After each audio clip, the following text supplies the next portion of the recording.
Murder mystery. एक ऐसी murder mystery जो आज भी पुलिस अकादमी के आपराधिक जांच करने वाले छात्रों के लिए कौतूहल का विषय है। ये 1922 में मार्च का महीना था। जर्मनी के म्यूनिख से 70 किलोमीटर दूर बावेरियन इलाके में एक फार्म हाउस पर 63 वर्षीय किसान एंड्रियास ग्रूबर ने रात के वक्त अपने मकान के पीछे किसी के पैरों की आहट सुनी। उसने अपनी सोती हुई पत्नी काजिला को जगाकर ये बात बताई। वो ध्यान से सुनने लगी, लेकिन उसे कोई आवाज नहीं आई। इतने में दूसरे कमरे से जोसफ, जो उनकी विधवा बेटी विक्टोरिया का बेटा था, उसके रोने की आवाज आई तो काजिला ने अपने पति को चुपचाप सोने के लिए कहा, क्योंकि उनकी बातों से बच्चे उठ गए थे और वैसे भी विक्टोरिया की बेटी काजिलिया को सुबह जल्दी स्कूल जाना था। काजिला की बात मानकर एंड्रियास चुपचाप सो गया। अगले दिन सुबह एंड्रियास ने अपने घर के बाहर एक अखबार पड़ा देखा जो उनका नहीं था और किसी और भाषा में था। उसने आसपास पड़ोसियों से पूछा, लेकिन वो अखबार उनमें से किसी का भी नहीं था। एंड्रियास हैरान था। तभी उसकी नज़र अपने मकान के पीछे बर्फ में बने पैरों के निशान पर गई। मकान के पीछे कोई नहीं जाता था क्योंकि वहां कंटीली झाड़ियां थीं। उसने घर में सबसे पूछा, लेकिन सबने कहा कि वो मकान के पिछले भाग में नहीं गए थे।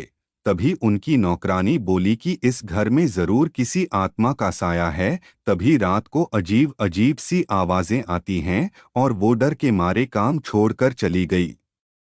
कुछ दिन बाद उनके घर की चाबियां खो गई। अब घर में नौकरानी तो थी नहीं, तो किस पर शक करते, इसलिए उन्होंने पुलिस में कोई रिपोर्ट नहीं लिखवाई। शुक्रवार 31 मार्च को एंड्रियास परिवार ने एक नई नौकरानी मारिया बॉमगार्टनर को काम पर रखा। सोमवार को जब डाकिया डाक डालने आया तो उसने देखा कि शनिवार को डाली गई डाक दरवाजे के सामने वैसी की वैसी पड़ी है। उसने पड़ोसियों से पूछा तो उन्होंने बताया कि उन्होंने भी कई दिन से एंड्रियास के परिवार में से किसी को बाहर निकलते नहीं देखा और विक्टोरिया की बेटी काजिलिया को भी स्कूल जाते नहीं देखा और न ही जोसफ को बाहर खेलते देखा। डाकिये और पड़ोसियों को कुछ शक हुआ और उन्होंने पुलिस को इत्तला कर दी। म्यूनिक पुलिस विभाग के इंस्पेक्टर जॉर्ज अपनी टीम के साथ मौके पर पहुंचे और उन्होंने घर के साथ बने बाड़े में एंड्रियास, उसकी पत्नी काजिला, उनकी बेटी विक्टोरिया और विक्टोरिया की बेटी काजिलिया को मरा पाया। पुलिस को लगा कि ये नौकरानी का काम है, लेकिन इंस्पेक्टर जॉर्ज अपनी टीम के साथ जैसे ही घर के अंदर घुसे तो लाश की बदबू आने लगी। उन्होंने देखा कि नई नौकरानी अपने कमरे में मरी पड़ी है। पुलिस को ये देखकर हैरानी हुई कि अपराधियों ने छोटे से मासूम बच्चे जोसफ, जो अपनी मां की खाट पर सोया हुआ था, को भी नहीं छोड़ा और उसे भी मौत के घाट उतार दिया। पुलिस ने लाशों को शिनाख्त के लिए भेज दिया। जांच में पता चला कि विक्टोरिया की बेटी काजिलिया हमले के काफी समय बाद तक जिंदा थी। उसके बाल पकड़कर उसे घसीटा गया था, इस वजह से उसके कई जगह से बाल उखड़ गए थे। इन सब को किसी धारदार हथियार, शायद कुदाल से मारा गया था, लेकिन पुलिस को कुदाल या कोई नुकीला हथियार बरामद नहीं हुआ। एंड्रियास का कोई पास का संबंधी नहीं था और ना ही उनके घर ज्यादा किसी का आना जाना था, इसलिए पुलिस हत्या का कारण तलाश कर रही थी।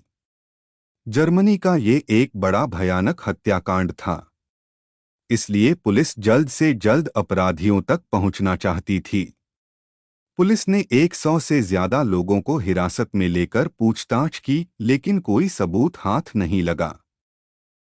हत्या का कारण सबसे पहले पुलिस को डकैती लगा। ऐसा लगता था कि अपराधी कई दिनों से फार्म हाउस के इर्दगिर्द चक्कर लगा रहा होगा और एंड्रियास और उसके परिवार की दिनचर्या देख रहा होगा और मौका मिलते ही उसने वारदात को अंजाम दे दिया।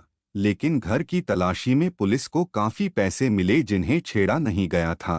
तब पुलिस को हत्या की वजह डकैती नहीं लगी। हत्या ऐसे की गई थी जैसे किसी की एंड्रियास और उसके परिवार से दुश्मनी हो। शक की सुई विक्टोरिया के मरे हुए पति पर भी उठ रही थी, क्योंकि विक्टोरिया का पति कार्ल गैब्रियल जो फौज में था और उसकी मौत की पुष्टि तो हुई थी, लेकिन उसकी लाश कभी बरामद नहीं हुई। वैसे भी एंड्रियास के पड़ोसियों का कहना था कि एंड्रियास की मौत के बाद उन्होंने उसके घर में किसी की छाया देखी थी और चिमनी से धुआं निकलते देखा था। पुलिस ने जांच की लेकिन कुछ भी पता नहीं चला। इस केस की खास बात यह है कि इसकी फाइल आज तक बंद नहीं हुई है और वक्त वक्त पर नए सिरे से इसकी जांच होती रहती है। आज भी कई आपराधिक जांच करने वाले छात्र इस केस की जांच करना पसंद करते हैं। हालांकि इतने वक्त बाद सबूत ढूंढना मुश्किल होता है, लेकिन फिर भी छात्रों के लिए ये केस कौतूहल का विषय है। एंड्रियास के फार्म हाउस को अब एक समाधि स्थल बना दिया गया है।